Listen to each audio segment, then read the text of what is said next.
কাঁকড়া খাওয়া জায়েজ কিনা জানতে চাই। জি, কাঁকড়া খাওয়া হারাম নয়, এটা নিয়ে হারাম হওয়ার পরে কারো কোনো মত নেই, সবাই এটাকে হালাল বলেন। হালাল হওয়াটার মধ্যে উত্তম অনুত্তম। আসসালামু আলাইকুম ওয়া রাহমাতুল্লাহি ওয়া বারাকাতুহু। আলহামদুলিল্লাহ, প্রত্যেককে বলবো ভিডিওটা প্রথম থেকে নিয়ে শেষ পর্যন্ত আপনারা শুনবেন এবং প্রত্যেকে আমার সঙ্গে থাকবেন, তাহলে আপনারা ফুরফুরা শরীফে কিতাব অনুযায়ী সঠিকটা পাবেন। কারণ বর্তমান সময় এখন ফিতনার সময়, বিভিন্ন রকমের নতুন নতুন মাসলা মাসাইল বাহির করছে যে সমস্ত ওয়াহাবিলা মাযহাবিরা। তাই তাদের কথা খণ্ডন করার জন্য আমি আপনাদের সম্মুখে কিছু না কিছু নতুন নতুন একটা ভিডিও আপনাদের সম্মুখে পেশ করি। তো আসুন আজকে আলোচনা করব একজন আহলে হাদিস লা মাযহাবী একজন বক্তা, সে বলছে কাঁকড়া খাওয়া জায়েজ। তো সে নিজেও কাঁকড়া খাচ্ছে এবং সে বলছে যে যে সমস্ত হানাফি মাযহাবের মানুষ আছে এরা কাঁকড়া খাওয়াকে অবৈধ বলেছে, তো কাঁকড়া খাওয়া হচ্ছে জায়েজ।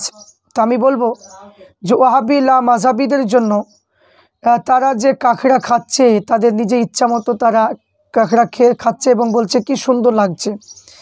তো এরা তো মাযহাব তো মানেই না, এরা মাযহাবকে না মানার কারণে এরা নিজে নিজে মত অনুযায়ী নিজের গায়ের জোরে তারা চলে। তো আমরা দেখব যে ফুরফুরা শরীফে কিতাব অনুযায়ী যে কাঁকড়া খাওয়াটা জায়েজ কি হারাম কি সেটা আমরা জানব। তো এই সম্পর্কে জাবাই কুরবানি ও মাসাইল এই কিতাবের মাধ্যমে আল্লামা রুহুল আমিন বশিরহাট রহমাতুল্লাহ আলাইহি তিনি বলেছেন যে সামুদ্রিক একটা জীবের যে ব্যবস্থা কি, তো মৎস্য বা মাছ ব্যতীত সামুদ্রিক সমস্ত জীব হচ্ছে হারাম। যেমন কাঁকড়া, যে কাঁকড়া খাওয়া এখানে বলেছে হারাম, কাঁকড়া খাওয়া চলবে না।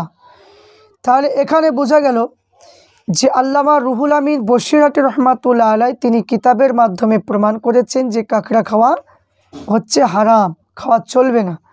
তাহলে এবার আপনারা এখানে বিশ্লেষণ করুন, যে সমস্ত আহলে হাদিসরা তারা দাবি করে যে আমরা হাদিস এবং কোরআন ছাড়া মানি না, তো এখানে যে তারা নিজের ইচ্ছা মতো তারা যেটা মন চাইবে সেটা খাবে, তাদের কাছে সেটা হালাল হবে, এটা কখনো হানাফি মাযহাবের মানুষ কখনো এটা মেনে নিতে পারে না। তাই হানাফি মাযহাবের সমস্ত সাধারণ মানুষদেরকে বলবো, তাদের কথা শুনে খবরদার আপনারা কাঁকড়া খেতে যাবেন না, কারণ কাঁকড়া খাওয়া হচ্ছে হারাম।